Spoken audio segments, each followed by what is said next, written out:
एक समय की बात है, राजा कुमेर सिंह के राज्य में अकाल पड़ गया।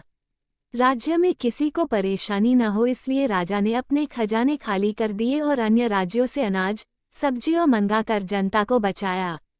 लेकिन इसके कारण राजकोष खाली हो गया। राजा कुमेर सिंह और उनकी रानी भानुमती बहुत चिंतित थे।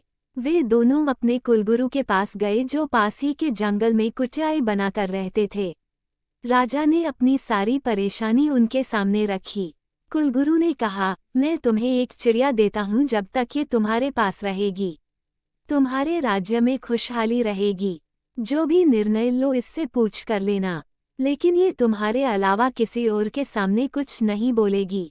राजा और रानी दोनों चिड़िया को लेकर चल देते हैं।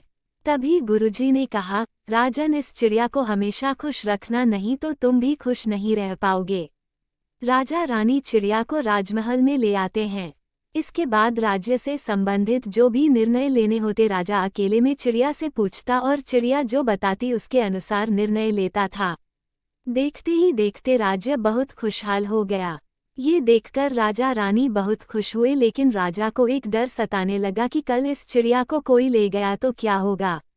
ये सोचकर राजा चिड़िया को कहीं बाहर नहीं जाने देता था, उसे पिंजरे में कैद रखता था। रानी के महल में चिड़िया रहती जहां किसी को जाने नहीं दिया जाता था। एक दिन रानी ने राजा को बताया, महाराज, चिड़िया बहुत उदास है, कल से उसने दाना भी नहीं चुगा है। राजा ने उससे जाकर कारण पूछा, लेकिन चिड़िया कुछ नहीं बोली। अब राजा उससे राज्य के संबंधित कोई भी प्रश्न करता, चिड़िया चुप रहती थी। राजा चिड़िया को लेकर अपने कुलगुरु के आश्रम पहुंच गया। कुलगुरु ने कहा, राजन, इस नन्ही सी जान ने तुम्हारे राज्य को समृद्ध बना दिया और तुमने इसे कैदियों की तरह पिंजरे में कैद कर दिया, इसकी आज़ादी छीन ली। राजा ने कहा, लेकिन महाराज, मैं इसे शत्रुओं से बचाना चाह रहा था।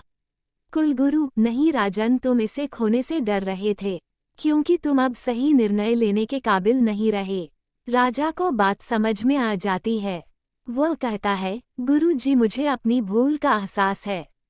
मैं अब किसी चिड़िया की मदद से राजपाट नहीं चलाऊंगा, अब मैं खुद निर्णय लूंगा।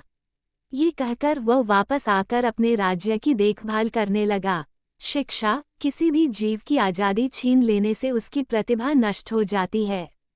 जीवन में हमेशा आज़ाद पंछी की तरह उड़ान भरो, ज्यादा चिंता भी एक प्रकार की कैद है। इससे बाहर निकलकर देखो, रास्ते स्वयं नजर आने लगेंगे।